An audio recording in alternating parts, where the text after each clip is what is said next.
Welcome to the video, and today we'll be discussing how you can integrate Redux Toolkit with your Next.js application. This topic was highly requested on one of my previous videos where I discussed how to integrate bare bones Redux with Next.js. So here we'll be using the same example project, but this time we'll be integrating it with Redux Toolkit instead of Redux. And we'll also be discussing the main problem that comes in when we integrate any kind of state management library with Next.js, because Next.js also introduces server-side rendering. To start with things, I'll be running you guys through the code that's present in our starter project. The link to the project will be there in the description, so you guys can go ahead and clone it and follow along as we go through this tutorial. I'll also be uploading the finished project at the end, so you guys can clone that and use that as a sample project for any of your future applications in Next.js which are using Redux Toolkit. So without any further ado, let's get straight into it. So here we are on VS Code where we have our very basic Next.js application. Our application only has 2 pages as of now. So under the pages folder, you have at the root route your index file and then another file called other.js. And both of them are pretty simple. If you look at them, they're just rendering a page component that is present under the components folder. And we're passing the title of the page and the hyperlink. If you see the page component itself, it just renders the title as an h1 using props.title, and then it's rendering 2 more components called users and add count. So here on the root route, you have your index page, which is rendering this page component where the title is index page, and then you have this users component which allows you to enter a username, and when you click on add, it adds it to the users list down below. And then the next thing is the counts component, which enables you to add to the counter on the click of this button. Then at the bottom you have a nav component which only contains a next link, and it points to the route which we send from our Next.js pages as a property. So things are pretty simple as of now. For state management, we're just using simple state, and we will be changing all of this very soon where we'll be using Redux Toolkit to implement our state management. So let's see what the application behaves as of now. We were able to add the name and also increment the counter, but once we navigate, you'll notice that our values are not persisted. This is exactly a use case where something like Redux Toolkit is needed because we want to persist our state values throughout components without passing them around as props. So let's go ahead and start integrating our current project with Redux Toolkit. So let's start by installing Redux Toolkit first. I'll be running the npm install command. So here I'll stop the development server, run our npm install command, and wait for the dependencies to be installed. Then next up, we'll be creating 2 slices using the createSlice function that's available from Redux Toolkit. Let's look at the JavaScript version of the example here. To the createSlice function, we pass an object as a parameter which has 3 key value pairs. The first one is the name of the slice itself. Then we're passing the initial state for the given reducer, and then we write our actual reducer, which is handling all the incoming actions. And how you define actions is pretty simple here. You just need to create a new function by the name of the action. So here the action name is increment. It has access to the state and action parameters. And then you can just simply mutate the state value as per your action needs. Now one thing to remember here is that Redux Toolkit uses the immer library under its hood, which allows you to directly mutate your state values, so you don't have to copy them first and then mutate them, which is a big advantage and allows you to write a lot less code. Now if you want to draw a direct comparison with how you do things in bare bones Redux, we always used to create a reducer function which used to take in the initial state and the action as a parameter, and depending on the type of action, it used to mutate the state. So here in createSlice, we're doing something very similar. Under the hood, createSlice uses createAction and createReducer as the documentation here says, and think of it as an advanced way of writing your reducer where you don't have to write so much boilerplate for your actions and action creators. All of that can be exported from the output of this function itself. So here if you see, we are able to export the actions and the reducer from counterSlice variable itself. So you don't have to create a separate action file which has all of your action types and action creators. All of that can be done by using this one simple createSlice function. That's why a lot of people prefer using Redux Toolkit over Redux because it reduces a lot of boilerplate.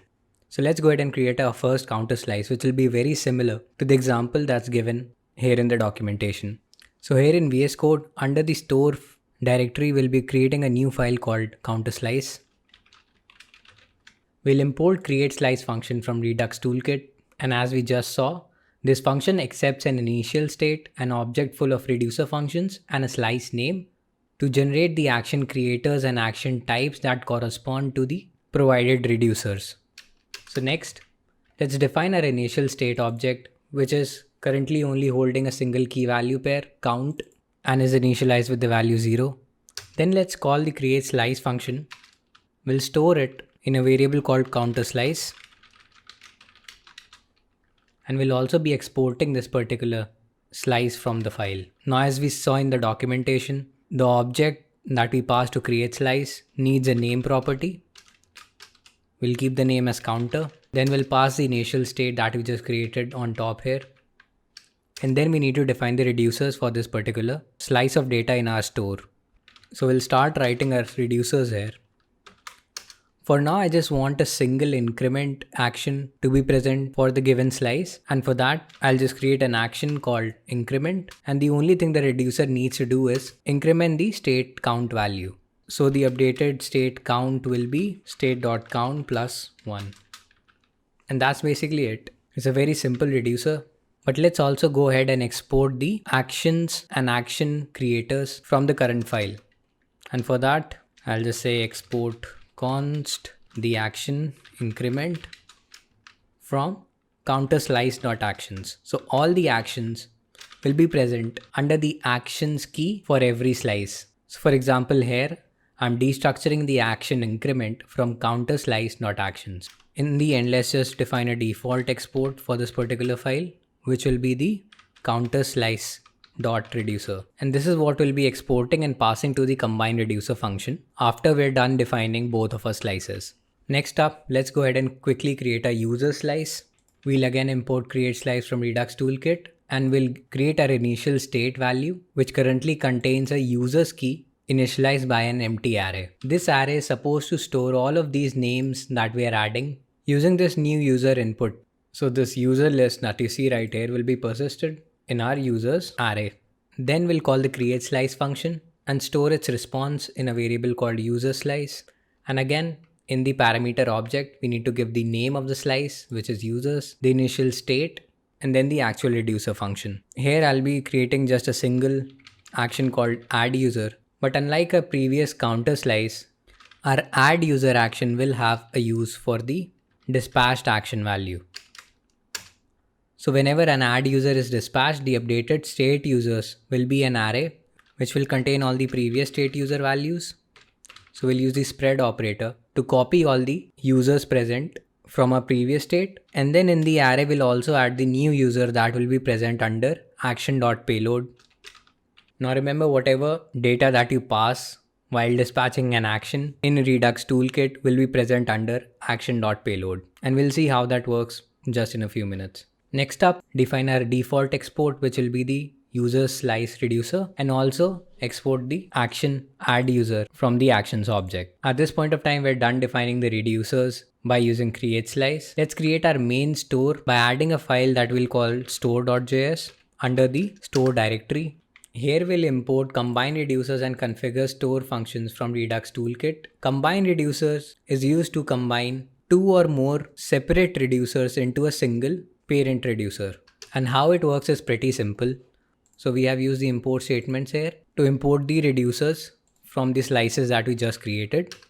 And then we'll be calling the combine reducers function, which takes an object as a parameter where you just need to pass the reducers as the key value pairs. Next up, we'll be defining a function called makeStore, which is calling this configure store function, and the parameter that it takes is an object to which we'll be passing our main reducer, which we saved as combined reducer. This object that we pass as a parameter requires our main reducer to be present under the key reducer.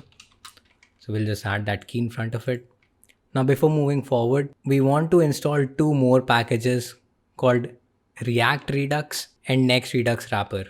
So in the command line, I'll say npm install React Redux and next-redux-wrapper. Now React Redux is just a library which enables you to use the dispatch and get state value functions inside your React components. So using this library, we'll be able to access our state values and mutate them on the client side. And then we have something called next-redux-wrapper. As the name suggests, this acts as a wrapper around our main Redux store so that it's Next.js friendly. So let's go ahead and install these two dependencies. From the library next-redux-wrapper, we want to import something called createWrapper. And to use createWrapper, all we need to do is call this particular function and pass our makeStore function to it as a parameter. We're storing the result in a variable called wrapper. To integrate it with the rest of the pages that are there in the application, we'll be importing this wrapper in our _app.js file. Now our _app.js file is a very important file in Next.js. It enables us to initialize all the other pages that will be present in the application. So here we'll first import the wrapper from our store file, and instead of just exporting our main app component, we'll pass this app component to wrapper.withRedux higher order component. This higher order component enables us to wrap all of our page components with Redux. And we'll see how this is helpful by making our other.js page a server-side rendered page. So a server-side rendered page requires you to export a function called getServerSideProps. And within this function, data that is supposed to be fetched during the server-side build is supposed to be called. Here we'll be calling an API endpoint which is available to us on the web. What this endpoint does is it lets us pass a user ID, and according to that user ID, the details of that user is fetched. Now what I've done here is, instead of passing a single ID, I'm passing a random ID every time this particular getServerSideProps function is called. And since it's a fetch call, we also have to do a .json over the response to parse the incoming stream as JSON. After fetching the data, I want to update this data in our store by using store.dispatch. So I'm dispatching the action add user. For that, let's first import the add user action from our usersSlice. So we've imported it here. We're calling store.dispatch on add user, but if you notice, we don't have access to store yet. And this is where your wrapper comes in handy. So we'll import the Next.js wrapper for Redux here into our page. And then all we need to do is wrap our getServerSideProps function with another function that's provided by our wrapper. So here we have successfully wrapped our previous implementation by wrapper.getServerSideProps. Now using this, we'll have access to our store inside our function while we are fetching props. So we'll be able to successfully dispatch actions during the server build. Now let's go ahead and also import the increment action. So what I'd like to do is, every time this page is requested, I'd also like the counter to increment by 1. So let's also dispatch the increment action object here. And since we are calling an API call which is asynchronous, we'll also have to make our fetch props function async. Now let's quickly go ahead and also integrate React Redux in our components under the components folder, which are using useState as of now. Instead of useState, I'd like to use the store values. And when user clicks on increment, instead of updating the state here that we have defined using useState, I'd like to dispatch an action. So I'll import the useSelector and useDispatch hooks from React Redux library, and I'll also import the increment action creator from the counterSlice. We'll instantiate useDispatch, and instead of using useState, we'll just use useSelector like this to fetch the current counter value. And instead of using setCounter now, all we need to do is dispatch the increment action object. So this will be replaced by a dispatch call. Similarly, let's also change our users component. So here again, we'll import the useSelector and useDispatch hooks, and also the add user action creator. Instead of using useState for storing the users list, we'll be using the state returned from useSelector. We'll also instantiate the useDispatch hook, and instead of using setUsers, we'll just dispatch an add user action object. Let's see if any other changes are needed. I think this is it. Let's save everything and run our development server. So we'll hit npm run dev. Our server is up. Let's request for the index page. We should be able to add user. And if you see in the dev tools, an add user action was dispatched, and we should also be able to increment the counter. So you should see the increment action being called thrice. Now while navigating to the other page, we should see a random user getting added and also the incrementation of the counter by 1. So let's see if that's happening. So when we navigated to the page, no new user was added and the counter also remained same. Now why did this happen? Let's check our dev tools again. We don't see any additional actions, but instead we see something called next-redux-wrapper HYDRATE being dispatched. Now this is the important bit. This is where the concept of a universal store comes in. The problem here is that whenever you request for a server-side rendered page, the server is not aware of the store values that are currently present on the client side. So right now if you see on the dev tools, the server is unaware of these state values.